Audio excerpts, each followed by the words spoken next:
নাটিকার একটি ছোট অংশ আপনাদের সামনে উপস্থাপন করতে চলেছি আমরা। এই নাটিকাটি তিনি উৎসর্গ করেছিলেন স্বাধীনতা সংগ্রামী নেতাজি সুভাষচন্দ্র বসুকে। নাটিকাটি শুধুমাত্র একটি রূপকথার গল্প নয়, এটি সমাজের যান্ত্রিকতা, অন্ধ নিয়ম এবং চিন্তার দমন নীতির বিরুদ্ধে এক গভীর প্রতিবাদ।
নাটকের শুরুতে আমরা দেখি রাজপুত্র বহুল ঐশ্বর্যের মাঝেও অত্যন্ত বিষণ্ণ ও অস্থির। তিনি শাসনের ভার, প্রাসাদের আনুষ্ঠানিকতা এবং প্রতিদিনের অনর্থক নিয়ম কানুনে ক্লান্ত। তার মন ছুটে যেতে চায় এক অজানার দিকে, যেখানে নেই কোনো নিয়মের বাঁধন, নেই কোনো বাধা, কেবল মুক্তি ও অভিজ্ঞতার আহ্বান। রানী প্রথমে বিস্মিত হন।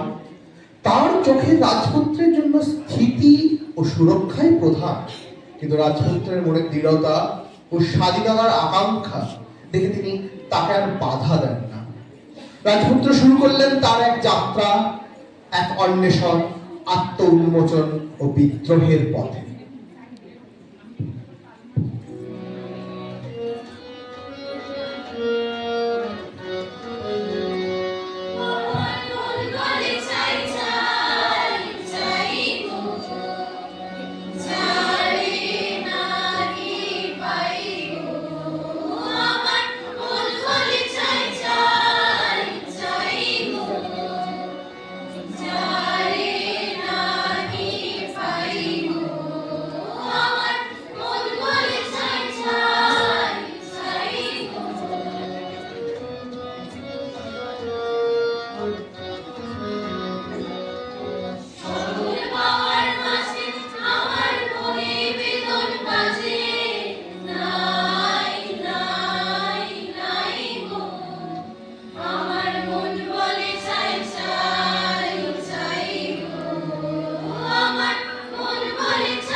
তারপর রাজপুত্র মায়ের অনুমতি নিয়ে একদিন বেরিয়ে পড়ে অজানার খোঁজে, সাথে তার বিশ্বস্ত বন্ধু।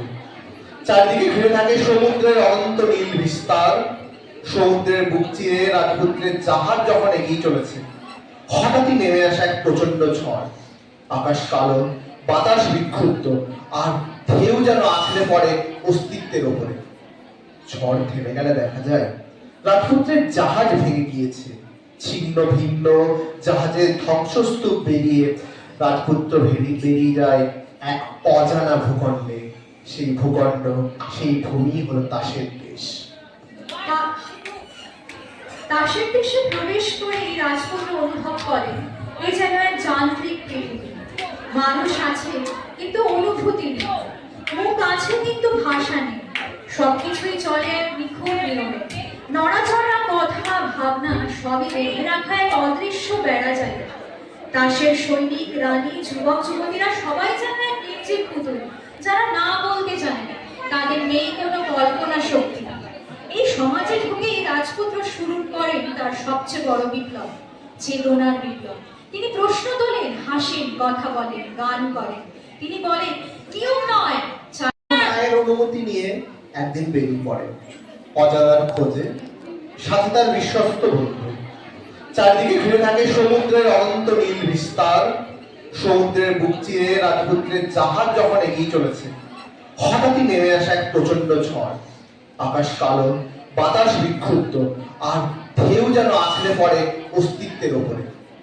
ঝড় থেমে গেলে দেখা যায় রাজপুত্রের জাহাজ ভেঙে গিয়েছে। ছিন্ন ভিন্ন জাহাজের ধ্বংসস্তূপ বেরিয়ে রাজপুত্র বেরিয়ে যায় এক অজানা ভূখণ্ডে। সেই ভূখণ্ড, সেই ভূমি হলো তাসের দেশ।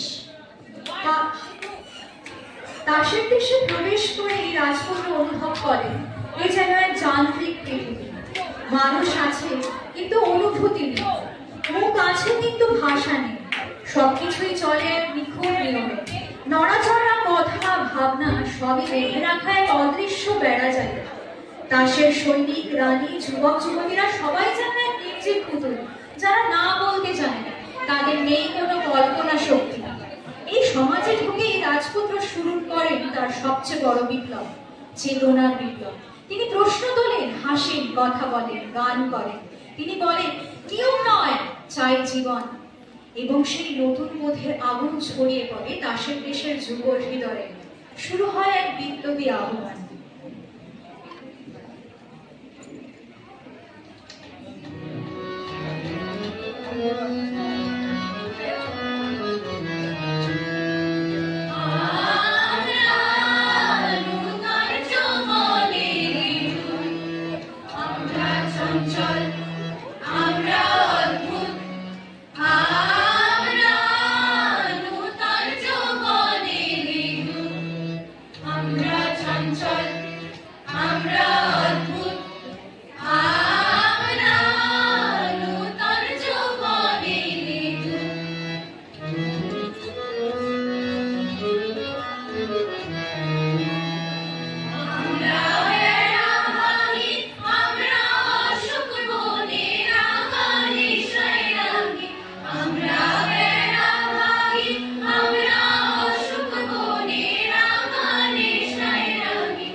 এই গান তাসের দেশের অন্তরে ঢুকে নাড়িয়ে দেয় বহু বছরের জমে থাকা স্থবিরতা।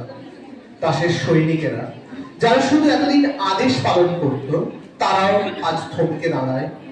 নারী পুরুষের মধ্যে শুরু হয় চেতনার আদান প্রদান। রানী নিজেও প্রশ্ন করতে শেখেন, অনুভব করতে শেখেন। শেষ পর্যন্ত এই নিয়ম, এই বন্দিত্ব, এই ছকে বাঁধা সমাজ আর টিকে না। আর ঠিক তখনই শুরু হয় নাটকের চূড়ান্ত গান। সেই গান শুধু সুর নয়, এ গান বাধা, ভয়, সংকোচ, নিয়ম, নিঃশ্বাস রুদ্ধ নৈশব্দ সবকিছু ভেঙে ফেলার গান।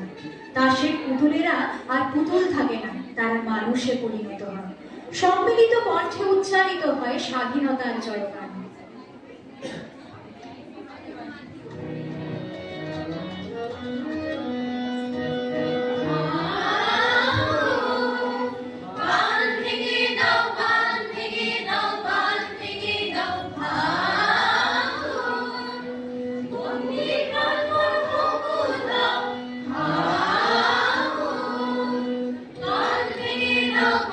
Bye.